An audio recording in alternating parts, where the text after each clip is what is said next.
Diego Cordovez and I'm Schoenfeld. Welcome to The Scoop, brought to you by Full Tilt Poker. We don't have a lot of repeat guests, but Paul Wasicka was very insightful last year, and he knows a lot about the main event, which is going on now. So we're going to talk to him. I'm going to permit this exception and have a guy back. Yeah, he's going to be very smart guy. You know, we had Gus Hansen here, and he talked about his book, Every Hand Revealed, in which he covered his entire experience at the Aussie Millions. And of all the hands, perhaps the most interesting one was when he played against you, because you guys were at the same table. You both had big stacks. So it was big stack against big stack. And I got the impression the other players weren't particularly experienced or top players. So the common knowledge is, you know, you don't mess with a big stack. You don't go against the one guy who can really hurt you. And both you guys got it all in on the flop. You check raised all in on a small flop with an ace-jack. He called you with an ace-6, which was a straight draw and an overcard, although it turns out that you had the same overcard. And so the funny thing was, you actually had the best hand, but the crazy thing was the fact that both of you guys had these enormous stacks and just went to battle. Is that higher level thinking where this guy wants to avoid me, so it's a good opportunity for me to make a play on him? Or what's the background from your perspective? Because he explained what he was thinking. He explained what he was thinking, and it made a lot of sense from what he was thinking as far as going for a tournament. At the time, I was like so shocked that he called, with the ace-6 there. But he brought up a lot of the intangibles that are really important in a tournament as far as, not letting me get away with that pot because then I'll build momentum and stuff like that. From my perspective, I was just put in kind of a really weird spot where Gus was obviously in control of the table at that time, and we're playing really, really short-handed at that time because it was right before we were breaking, and so it wasn't even six-handed, even though the table. It was something like four-handed, or I think it was five or four-handed. I think it was four-handed, and he raised in first position, and then I have ace-jack, and I'm like, well, I should probably re-raise here, but then if Gus decides to put me to the test again, which he'd done a couple times now. I don't think I'm going to call all in, and so I'm not going to re-raise because my hand is likely the best hand, but I know that I'm not going to go with it, and I know Gus is a good enough player to maybe read that body language from me if I were to put out a raise, and so my plan was ultimately to put the maximal pressure on him and to gain extra equity from him continuation betting. I was 100% sure he was going to continuation bet. I was like, I'm going to call here and then check raise all in no matter what the flop is. So you'd already decided that before the flop came out when you called his raise pre-flop? Just because you can't really put Gus on a hand. Right. Now the chips, it sounded to me like your move all in was something like a big overbet to the pot. Yeah. So when you decided you're check raising all in, this isn't just I'm check raising all in because I probably got the best hand, I'm going to get all the chips in and the amounts are going to be right. This was, I'm going to make a huge play with a big overbet no matter what. Well, if you look at how many chips are in that pot, I wasn't expecting him to only bet half pot. Okay. I was thinking his continuation bet was going to be more along the lines of like 80 to 90,000 because it was 100K in the pot pre-flop. And so I'm looking at how much is going to be lying out there once I make the call and once he makes the continuation bet. Right. And so I thought I was going to get a lot more reward for my risk. And I thought, ultimately it's going to put a ton of pressure on, even if he does flop middle pair or, even if he does flop something, it's going to be really tough for him to call for that big a percentage of his stack. And so knowing that information, I thought that he would have to hit huge in order to make the call. And then I thought to myself, you know what, even if he does have, a pair and a straight draw or pocket tens or whatever, still have some outs to win the pot. I don't think ace-king is going to call me. Whereas if I re-raise pre-flop and then ace-king goes with it, now all of a sudden maybe ace-king wins the pot when, in fact, if I would have just flat called check-raise the flop, I take the pot away from ace-king. So a lot of things were going through my mind at that point, but, sometimes I make, kind of a plan and then I deviate from it. Had he done something really weird, like he talked about just going all in, obviously I'm not going to call all in, Right. So, you go in with kind of like a little bit of a strategy, but the willingness to tweak it. That said, you're not locked in 100%, but you did have a plan. Yeah, but exactly. When he bet half pot, now when you move in, it really looks like an overbet, which to a lot of people looks weaker because it might look like you're on some sort of a draw, or it could look stronger where there's kind of the next level thinking, which is I'm trying to get all your chips in right now. I've got the best hand, and really puts pressure on him. So the fact that he came out with that unexpected smaller bet, that didn't make you change your initial plan. No, not really, because like I said, you can't really put Gus on a hand. I think that he would bet half pot there with a lot of hands. I think that he would bet pot there bet half pot with maybe a pair and a straight draw, maybe just overcards. As he describes, he always continuation bets, or almost always. So yeah, right. if you're going to sit there and try to put him on a hand, it's going to be a really tough day for you. So for me personally, I was just like, you know what, I think that given his whole range of hands, what he could have here, I don't think he can call with very much. Yes, he could have flopped two paired. Yes, he could have flopped a set, but he just as easily could have deuces or ace jack or a lot of hands like that. Or a 10-5, a pair. Yeah, there's just nothing. So many different things, and I think that if you look at my range, from his perspective, I could easily have a pair and a straight draw. He went through all the hands that I could have, and I agreed with most of them. I don't think that. I think that a lot of hands that he said were in my range actually weren't, because I wouldn't have called pre-flop with those hands. What sort of hands? I forget what exact hands he was mentioning, but I think like hands like a king nine. I don't think I would have just flat called him pre-flop. He listed a bunch of them, but there was just a couple that I didn't think could be in my range. But for the most part, I thought he did a very good job of analyzing the hand. I would have made the same play with a lot of hands, a lot of two pairs, a lot of semi bluffs, like he mentioned, like the overcards and gut shots, stuff like that. So I thought his analysis was really good, actually. He was definitely anguished about calling. He said he definitely didn't like the situation. In the book, his whole strategy, to a large extent, which is followed by most people, is that sure, he wants to mix it up and win all the little pots, but if he's calling for all his chips, he doesn't want to be guessing or drawing, if possible. Right, and that's really kind of what led me to do the plays, because I know for myself, and I know I have a pretty good idea that he doesn't like to call a ton of chips off. I'm still surprised he called, even though his analysis was very good. He did a great analysis, but does Gus need to play that monster pot against you, another very good player, at that time? And I'm not sure what the answer is. I love that it happened. It's tough to say. It was definitely one of the most interesting hands I've played. And when he called and he said, "I have nothing," I was like, "Oh no!" Right. That's what did he call me with ace king? Right. That's what you had to think. You had to think. When he said call, you must have felt like vomiting. Yeah. But then I felt even. I was like, "Well, hopefully I have 6 outs." And then he's like, "I have nothing. I only have ace high." And I'm like, "Oh no! Now I have 3 outs." Right. Much worse. So, but then when he turned over ace 6, I was in shock. I thought that. I didn't like the bet at all, because like he mentioned in the book, it opened himself up to being put in a tough spot where he would have no fold equity. Even if I didn't go all in, even if I only raised 3x, it's not like I'm going to fold if he goes all in for a min raise more. So I think that if he is going to bet that flop, he has to make a pot committing raise or go all in, or he could just check and then put the pressure on me on the turn. It does give him half his outs if the turn breaks, but he's giving it does up put a lot of leverage. pressure. He's giving up a lot of leverage. If you miss completely, okay, he's winning the pot with the best hand probably, but on the other hand, he's opening himself up to your play, which doesn't make any sense for his hand. Yeah. He wants to see what develops, you'd think.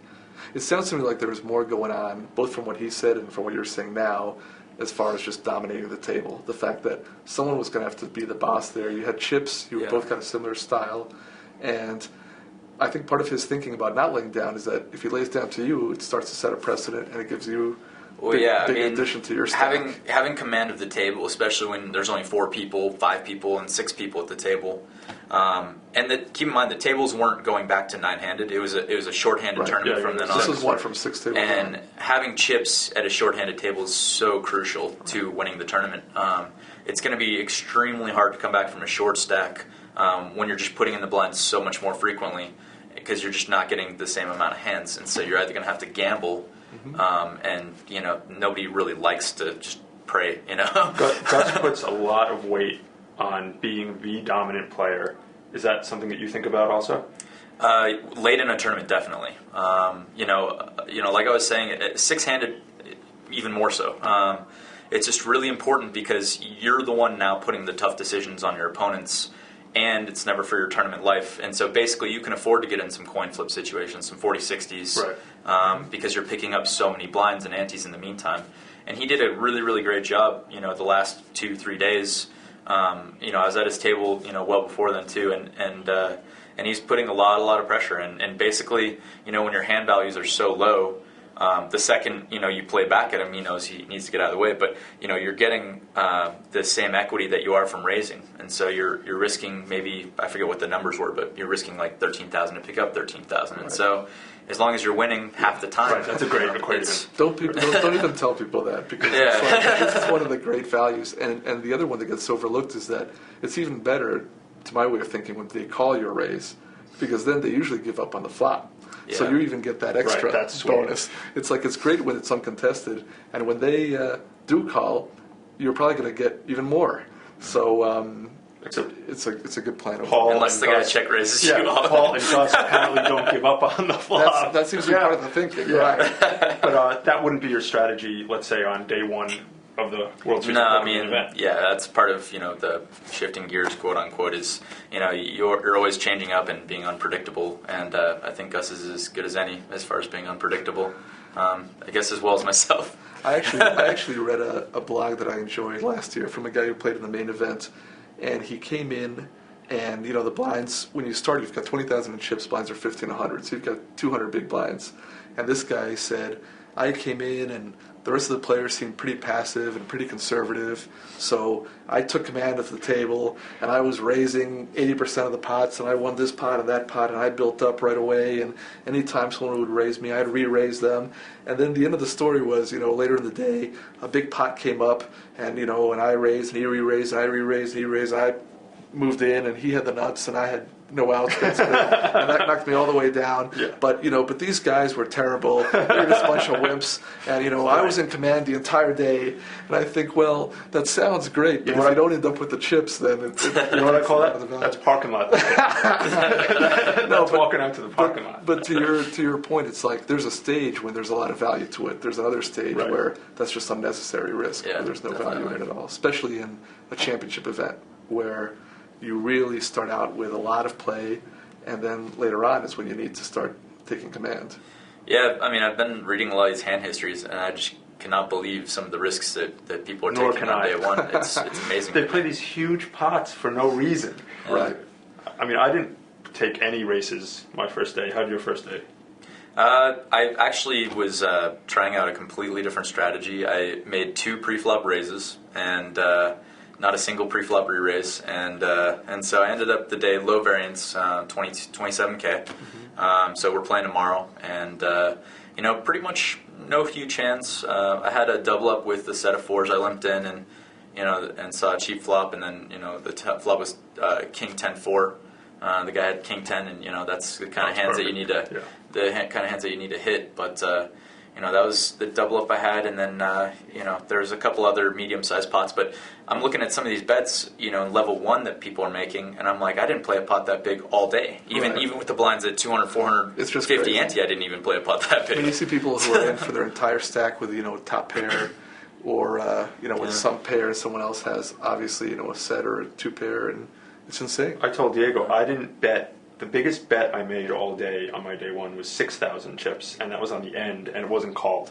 So I think the biggest bet that I made that was called was 3,000 chips, and I had a super good, I considered very strong first day where I ended up over 50,000 chips. But yeah, these guys taking huge races is just not necessary in this event on the first day. So Agreed. Yeah. You really came to prominence when you finished as runner-up to Jamie Gold 2 years ago.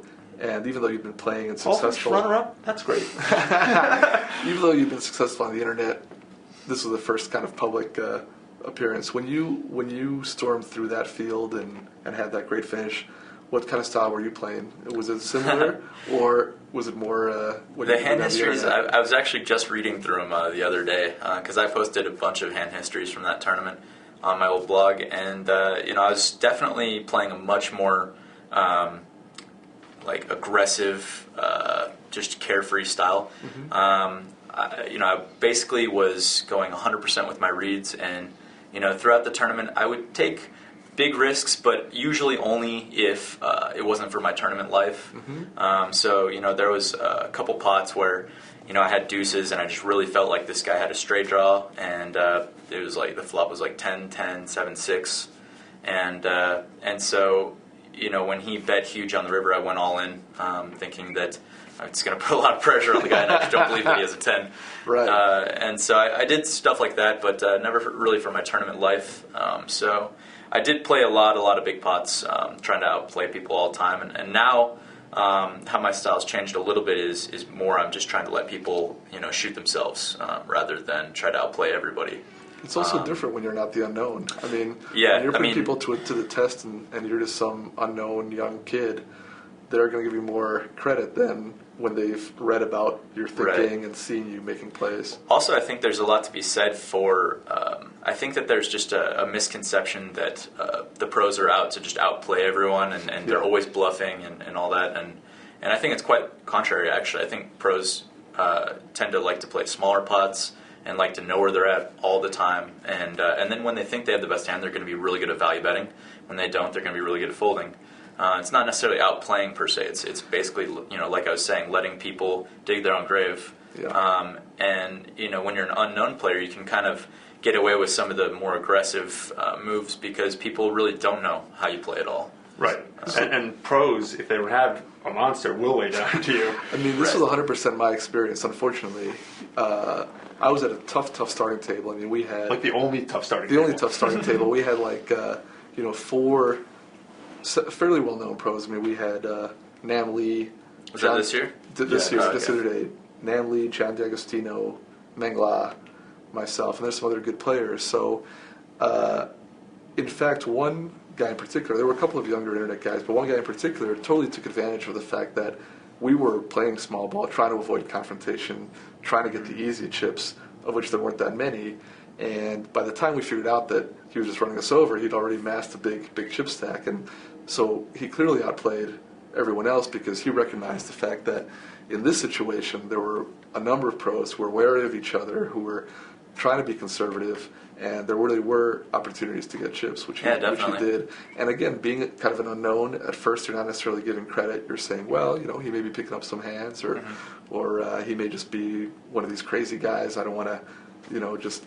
You almost have to give them the benefit of the doubt, until you kind of see some showdowns. If you come in and you are more of the unknown, I think you can come out gunning, and as long as you're not gunning against the guys who don't know how to lay down, but gun against the guys who are the the more known pros, because they're not necessarily interested in a battle at that stage. I mean, you do get guys that do accumulate really well, but then again, you get the guys that you're hearing these hand histories, and you're like, wow, that guy really overplayed his hand. So it kind of goes both ways, and I think it just depends on your knowledge of the pros, and sometimes that's a skewed knowledge. I think that when you see hands on TV and you think that you know how a pro plays, I mean, keep in mind you're only seeing maybe 1 out of 10 hands that they played, and maybe they just so happened that the hands that you saw were only were the rare occasions when the pros play in a certain way. And so I think that it's very easy for amateurs to basically categorize a pro as this is the type of player he is, or this is the type of player he is, when in fact most pros have pretty good gear changing abilities, and they're able to adapt to all sorts of different situations. So. Did you run into players you knew on your day one? Yeah, I had Lee Markholt at my table, so it was a pretty tough table draw. Very tough. But we were like you said, we were trying to play small pots and stay out of each other's way. And then the rest of the table was actually playing very cautious. Right. So the first 3 levels, I would say only maybe 1 out of every 5 or 1 out of every 6 pots that people played were raised. Most pots were just limped pots.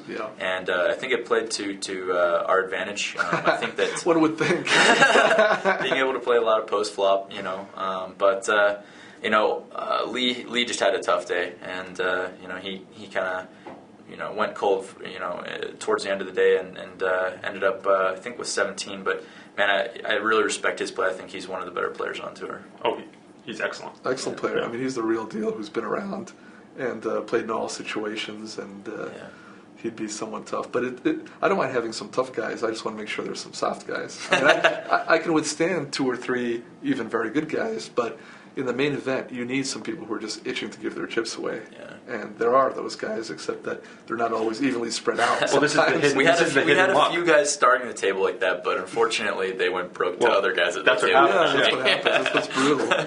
Now a couple of years have passed, so we can kind of revisit this, and it's to me it's very interesting, and especially with the perspective, when you guys got three-handed, Jamie Gold, Michael Binger, and yourself, this huge hand came up where came 10 high flop, Michael Binger had ace 10, he bet out, Jamie Gold raised, and you had a straight draw and a flush draw. Small flush draw, obviously, and top end of the straight draw.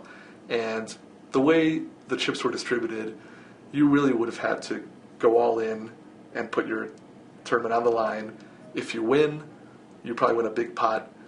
If Jamie Gold has a bigger draw than you have, bigger flush draw, you could be in terrible shape. Michael Binger's already committed a big stack, so he might be in there. It might be all of you guys in, or maybe that now he decides to fold and he's going to move up a spot. It was actually a fascinating hand, and then when people have figured out all the tournament equities, they come out very close. You said right afterwards, and I remember seeing interviews with you, that looking it over afterwards, not in the heat of battle, you stand by your laydown. Oh, yeah, definitely. With 2 years more, you feel even stronger that way, or you have Oh yeah, other I wouldn't have thoughts changed about it for I was basically I was so confident, like I said in that tournament, in my reads, and I played with Jamie the previous few days, and I was just so certain that he was drawing, Right. and I didn't have 4-3 in his range. For people and that for the few that don't remember, he actually had the bottom end of the straight draw. Yeah. So he had a small straight. Results-oriented thinking, as it turns out, he hit his straight to knock Michael Binger out, but you would have hit a flush on the river and knocked. That proves that Paul made the wrong decision. Right. So that in itself already tells you we don't even need to talk about it. We don't even need to talk about it. Yeah, but you bring up a good point. Is I think that a lot of people forget the fact that Michael wasn't all in at that point. Yeah. And had he just gone all in and Jamie went all in over the top, then I think I would have gambled. But the fact that he could still lay down, and he would be left with a small amount of chips, but I think he would have folded ace-10 in that spot. He would have been very motivated to lay down. And actually, the thing is, Michael Binger had been the original raiser in the hand. So he's continuation betting a lot of flops, and he doesn't even have to have anything there. Right. So, I mean, he could just be continuation betting, and now with the two guys going all in, I mean, ace-10 actually he might think about. Probably 80% of the hands he would have raised with, he wouldn't even have to think. I mean, he would just lay down, just regardless. Mm-hmm. But with a ladder move there, which is worth $2 million, and his situation where he's the low man. It's only $2 million to move up. It is, I mean, he has a lot of incentive. Play like to a lay man. Down, Get it to lay down. down there. Well, for sure, because me overcalling all in Right. is I have minimum a huge draw or a set, 2 pair. And more likely a hand. I mean, because just on, I forget all those things you know about, but the real Highland mathematical things, those Bayes theorems. But if you just figure out the distribution of hands, it's much more likely that you actually have connected and you're going to take Jamie down than that you have one of those huge draws in this situation. Yeah. So I understand that. I'll tell you why I disagree. Okay.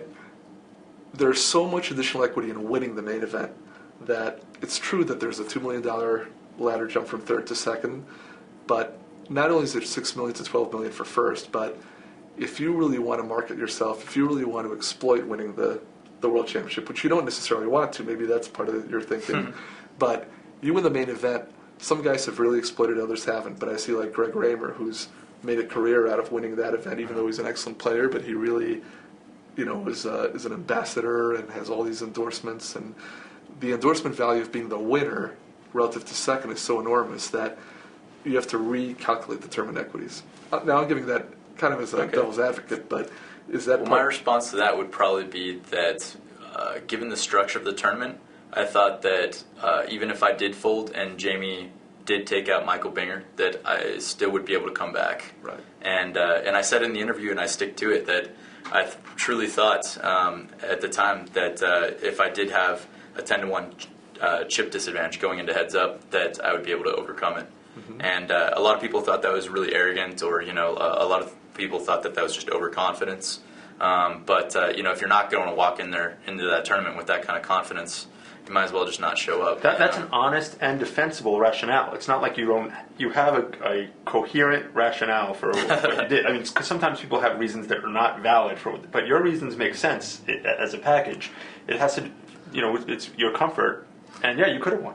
I relate to that a lot in the sense that, wrongly or rightly, I always feel if I can get to heads up, I can figure out a way to win, even if I'm way down. That's always like a big goal of mine. I don't worry about, I need to get a lot of chips. I feel like if I can get heads up, now not in all situations, but in a lot of situations, that is the best way to win the tournament. A lot of people think, well, I'm trying to win the tournament. Is there a justification for making some huge gamble? They say that on day one sometimes. One way of winning the tournament, first hand. Yeah. One way of winning the tournament is get heads up with someone that you feel you can actually outmaneuver. And no disrespect to Jamie, but since then you've won the heads up tournament against all excellent players, and you've really continued to compile your record. And now Jamie's a tough guy heads up in the sense that he's going to put pressure on, but he's also willing to gamble, and you can trap him for a lot of chips. And in no limit, being down 4-1 is nothing. You'll be down 2-1 as soon as you double up. Right, exactly. So, it was a situation where I think that the main regret that I had throughout the tournament was the final hand. I think that I have watched that a couple times, and I think that there was a point where he asked if I had a queen. I obviously didn't. And he said, then I gotcha. And I think at that point, I could have gotten away from the hand. Right. But what was going through my mind at the final hand was, I had just seen Jamie call an all-in with King Jack suited, which I thought I've talked about with friends, and some of them say they liked the play. I personally didn't like the play when he called Alan Cunningham's all-in with his King Jack against tens. And so I saw that hand, and then I saw him starting to gamble more and more with the 4-3 and the hand against myself and Michael Binger. And then with such a draw-heavy board on the tens, I was like, you know what? If you're looking at hand ranges, I think that there's a lot of hands he could be pushing here that I have dominated. I thought that he could do it with the 9, with the flush draw, a straight draw, all that. So you could have second or third pair and rationally think that that's the best hand at the time. I mean, you're playing heads up. You've got second or third pair. You don't want the other guy to see another card. Yeah. So, as far as my tournament strategy, I made the call based on hand ranges and just kind of precedent and all that. But if I were to really look into the table talk at the table and incorporate that into my game, at the time, I was almost strictly an online player. I had a few live tournaments, but only 2 months worth of live tournament experience. And so the table talk, I just was tuning out and trying to stay in the zone. But I think now, had I played that final table, I have incorporated a lot of physical read aspects into my game and table talk into my game. And so I think I'm a little bit more of a well-rounded live player now. And so, all you can do is really learn from it, It's a big lesson to pay, but... But the other thing, too, is that we make the mistake, which is we're watching the whole series on ESPN after the fact, and it became very obvious that he really told the truth most of the time. When he was talking, he really meant it. He didn't like to take these That's pretty risks evident to try throughout to the get it tournament, off. though. Was it? Because I was going to say that's very obvious when you watch all the shows now. It's a lot different when you're just at the table right there. And I don't know if you've been playing with them at the previous tables or just at the final table, but I always remind people, it's easy when you've watched the whole series and they started to follow him from the very beginning because he got a chip lead, and Norman Chad was already commenting about it. But when you're right there, maybe he is telling the truth, maybe he's not. It's not. It wasn't as obvious, and I believe if you say you picked up on it, but it wasn't as obvious to the 40 people we saw him bust. Yeah, I mean, a lot of when you're at the table, obviously you're only seeing showdowns, or Jamie does show a lot, but really, even in the middle of the hands, you only have basically your gut and what you are thinking at the table, but you don't really have that 100% knowledge from seeing his play, like you were saying. That said, I had played with him the previous few days, and I felt like I had a really good grasp, and I think that Alan kind of picked up on it too. When I hear him, talking in I heard him talking in some of the post WSOP interviews. I felt like that we both had a pretty good read on the situation, but ultimately. It's a situation where Jamie was running good, he was playing good, and it was just his day, So that's for sure. I really, like I said, the only decision I really regretted was not laying down the tens. But the straight flush draw, I get that question all the time, and I decided instead of going through it every day with somebody, I would just write a huge blog on it. I wrote a 5-page blog on it to explain kind of what I was thinking throughout the hand. Let's shift gears and just briefly, you wrote a chapter in Daniel Negreanu's new Power Hold'em strategy book, and you discuss shorthanded online play. And I read the chapter and found it pretty interesting. You talk about some different styles and your strategy for overcoming short stackers. Can you touch briefly on that? Sure. I've played 10-20. That's actually how I built up my role to buy into a lot of these live tournaments and kind of get my start.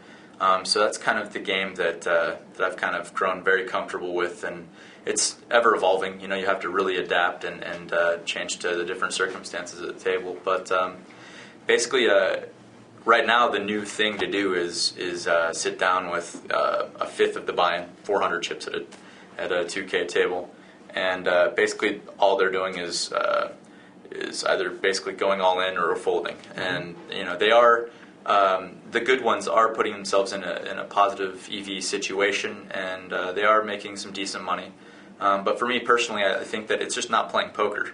It's basically flipping a slightly weighted coin is how I kind of look at it, and they are taking the better side of it, but it's not just what interests me personally. So I have worked out a bunch of different strategies for battling the short stacks, because there's becoming more and more. I mean, a year ago there was maybe one at the table. Now you sit down and there's maybe 4 of the 6 players are short stacking. And it's gonna keep growing like an epidemic, because it lends itself to multi-tabling. I mean, multi-tabling, you do reach a limit where making decisions at a whole number of tables really starts to hurt you. But if you're playing this style of short stack, which is not poker, as you say, you can multi-table a ton of tables. Yeah, you could create a bot to basically do just become a what you're human doing. bot. You know, so. But I maintain that if you are going to make your play so predictable, it's exploitable, and so if you can kind of get inside the head of these short stackers and know their hand ranges in certain situations,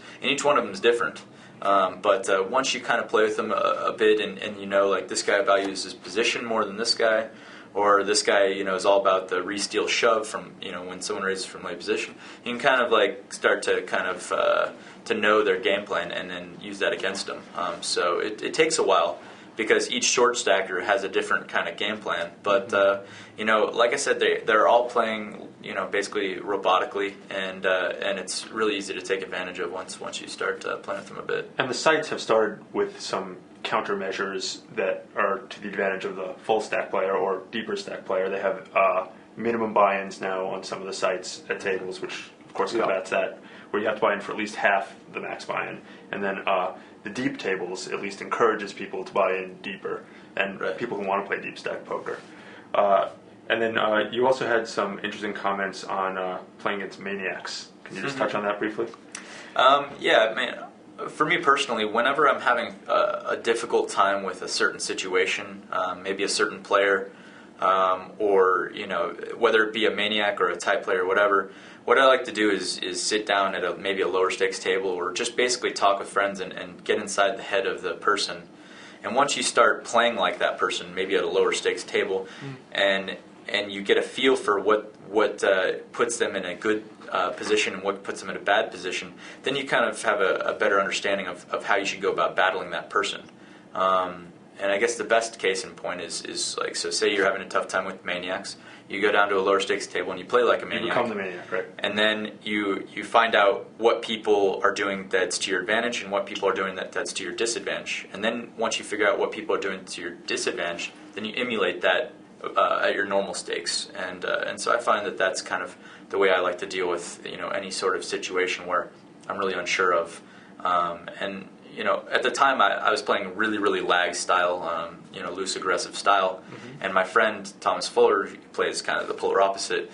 And so whenever I'd have questions for him about how I should handle kind of these tight, trappy players, he's that player. So I'm like, what do people do that is effective against you? And conversely, he would ask, he has a tough time dealing with the maniacs at the table, and so you can really gain a lot of information from friends talking with them. I mean, you've played the whole range as you've moved up, and even as you try out these things, as you said, do you find that what's applicable at the lower stakes or the middle stakes or the high stakes is consistent? In other words, despite the fact that obviously more experienced players are playing the bigger stakes for the most part, what you do as a maniac or as a type player in the lower stakes still applies in the other games? To some degree. I mean, I think that there's a few dynamics that change.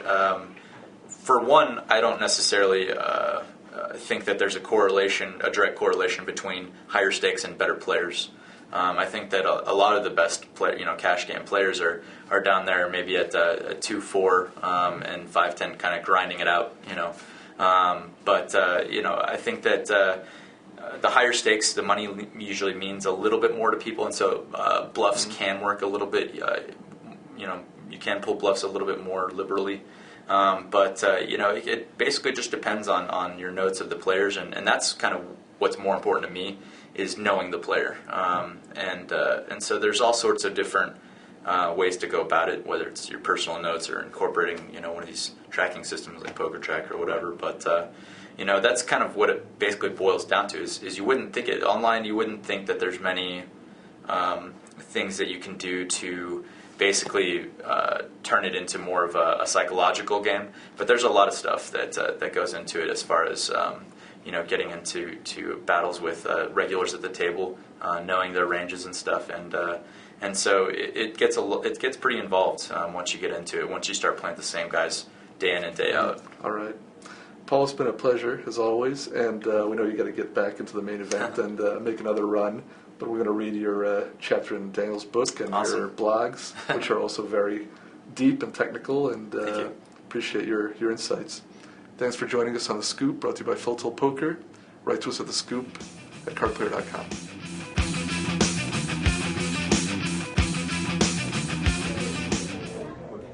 2 bracelets.